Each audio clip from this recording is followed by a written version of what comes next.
Most gamers are no stranger to disappointing games, especially in the modern era. So I decided to go over one disappointing game from each year from 2014 to 2024. And please remember to subscribe to my channel, it really helps me out.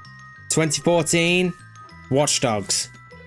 Watch Dogs was disappointing at launch mostly because Ubisoft overhyped it. They created sky-high expectations that the final product didn't even come close to meeting, resulting in widespread disappointment at launch. The graphics, which had been heavily showcased, fell short of everything that the trailers had shown them to be, leading to a significant gap between anticipation and reality. The game's setting, an expansive city, felt lifeless and lacked the vibrant, immersive atmosphere that players had hoped for. And Aiden Pierce, the protagonist, failed to resonate with many players, as his character was often seen as bland and unlikable. And the gameplay, while innovative in concept with its focus on hacking, became repetitive over time, making the game feel more like a missed opportunity rather than the groundbreaking experience it was marketed as. 2015, Fallout 4.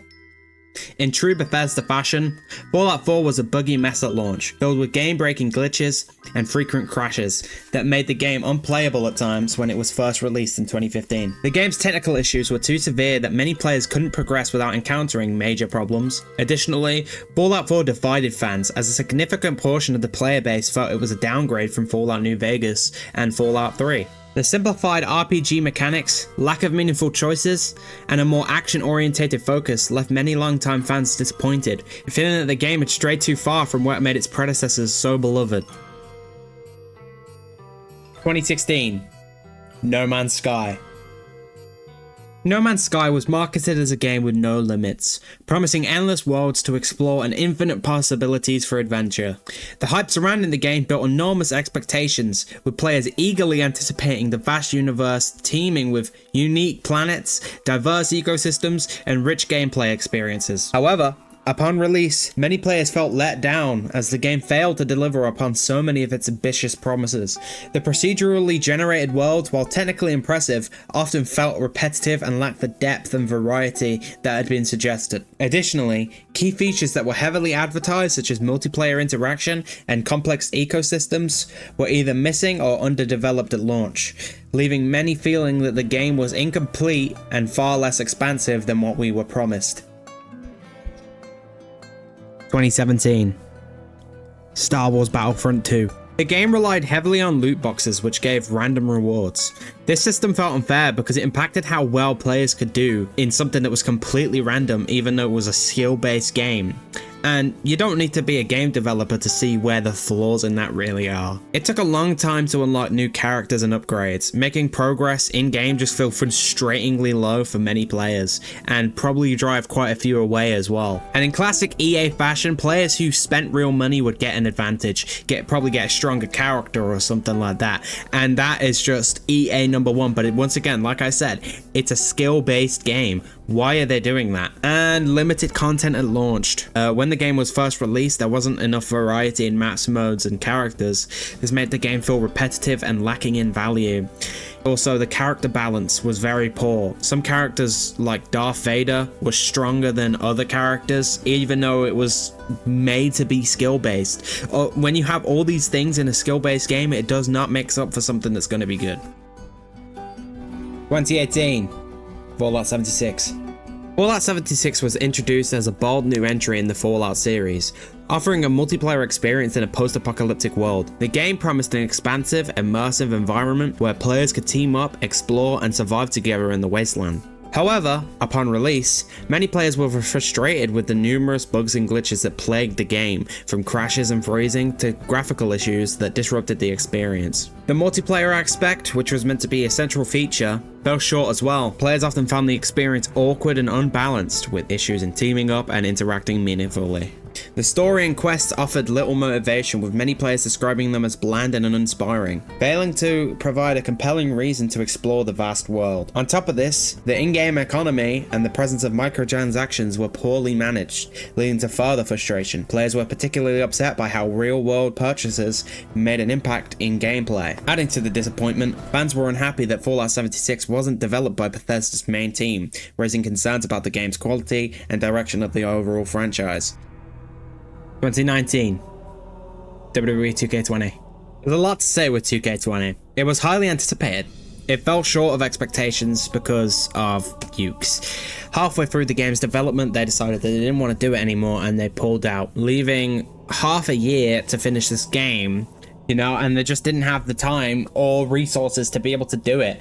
So they had to rush to find new people to get the game, and when it came out, oh my gosh, fans were not happy. They were very disappointed.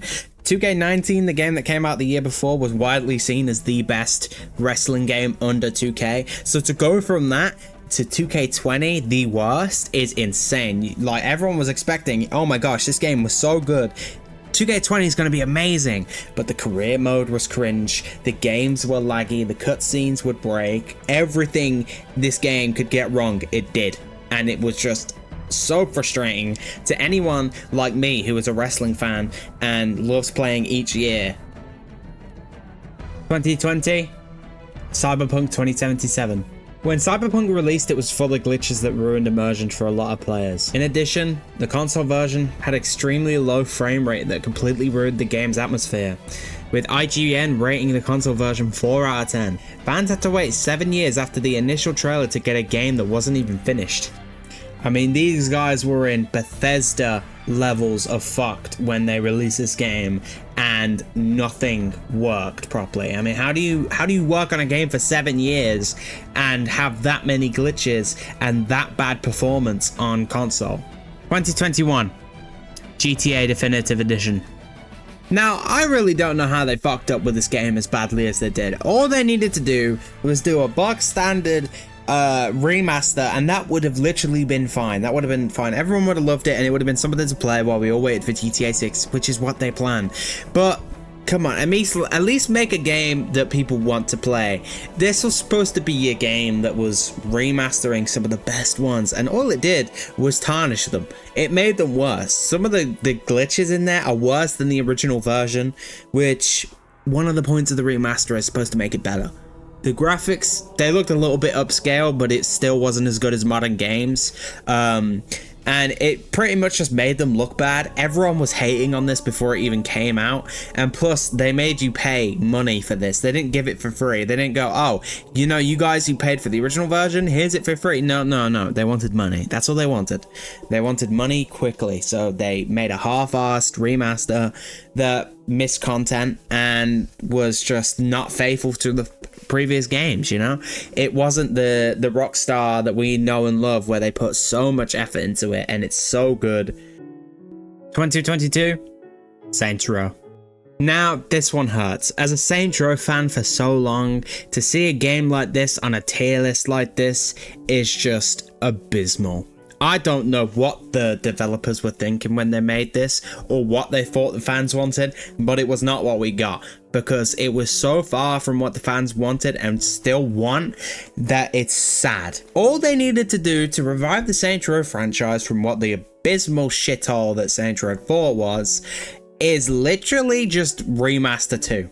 If they just give Saints Row 2 today's graphics and use that as a gateway to maybe reboot the series from that point and get rid of what happened in 3 and 4, then they would have the perfect game. But that's not what they did. Instead of doing that, when they were met with criticism for their cringy trailers and the fact that everyone knew it still had that outdated 2014 comedy, they resorted to mocking the fans on Twitter and telling them that they're haters and not listening to the constructive criticism that their fans were giving them, which led to Volition getting absorbed by a bigger company. This game was repetitive, the storyline was bad, all the humor was terrible, and it was straight out of 2014. It's just, I just don't know what else I can say about this game as a Saints Row fan. It's just everything that no one wanted. Okay, before I get into 2023, let me just name some honorable mentions. Okay, we got Redfall, Gollum, Skull Island, and The Day Before. These games were all shite, and they really could have won this if they were on another year, but there is one that was a bit more disappointing than them, and that is 2023. The Walking Dead Destinies. Now, The Walking Dead Destinies was rushed. There was no mistake about that. It was an incredibly rushed game that was made by a studio who didn't care about much other than money, and it was just broken. There were so many glitches on launch, and I don't even think any of them have been fixed.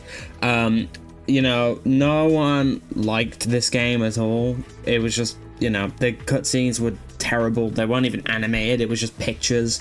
Everything about the game was just not up to standards. It looked like an Xbox 360 game. You know, your choices, you know, the game's like premise sounded promising, but in the end it was just bad. There's not really much to say about it. It was just really, really bad. And as a Walking Dead fan, it's very disappointing, which is why I put it up here. 2024, Suicide Squad. Well, to start off, it was live service. No one likes a live service game. They're all trash. Avengers, Gotham Knights, Kill the Justice League. You know, they're all terrible. And they still made another live service game, even though those games failed miserably. You know, it was a promising concept that everyone wanted to see for ages, you know? And then they butchered it. They butchered all of it. And it was also the handling of Kevin Conroy's Batman. That was his last game. The last time we're ever going to see him in a Batman-related project, because he passed away. Rest in peace. And they fucked it. They killed him in a shitty way. They didn't even get like a boss battle in a game that was about killing the Justice League. He didn't even get a boss battle, and he was kind of just treated as a second thought. You know, he was just popped in the head, and that was it. You know, it was a mercy kill. Batman don't go out via a mercy kill. That's not how you fucking do it. That's not how you handle a character like that. Especially when they built the whole game off of the fact that it was in the Arkhamverse, the universe he built, Batman built. There would be no Suicide Kill the Justice League if it weren't for Kevin Conroy's performance. So the way they killed him off was a huge disappointment, you know. And that will forever be the reason why I don't buy that game, and I won't play it. I've watched other people play it. It looks shite, I can't lie. The game it's funny in some parts, and the game doesn't look bad. It just looks a little bit boring and repetitive. Plus all the things I just mentioned, you know. I don't want to play it. But yeah, that is the end of the video, guys. Let me know what you thought. Oh my god, this took so much fucking editing and time out of my life. It's finally finished.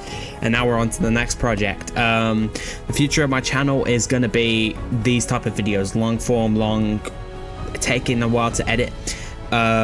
So they are going to take a while, few and far between, you know. Quality over quantity, you get me?